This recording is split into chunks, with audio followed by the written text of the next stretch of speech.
জাপানের প্রধানমন্ত্রী Fumio Kishida বলেছেন, ক্রমবর্ধমান ভূ রাজনৈতিক উত্তেজনার কারণে বিশ্ব এখন একটি ঐতিহাসিক মুহূর্তের সম্মুখীন হয়েছে।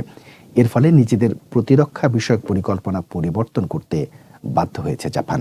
এক সাক্ষাৎকারে কিশিদা বলেন, ইউক্রেনে রাশিয়ার আগ্রাসন, মধ্যপ্রাচ্যের চলমান সংকট ও পূর্ব এশিয়ার ঘটনাবলীর কারণে বিশ্ব এখন ঐতিহাসিক মুহূর্তের সম্মুখীন হচ্ছে।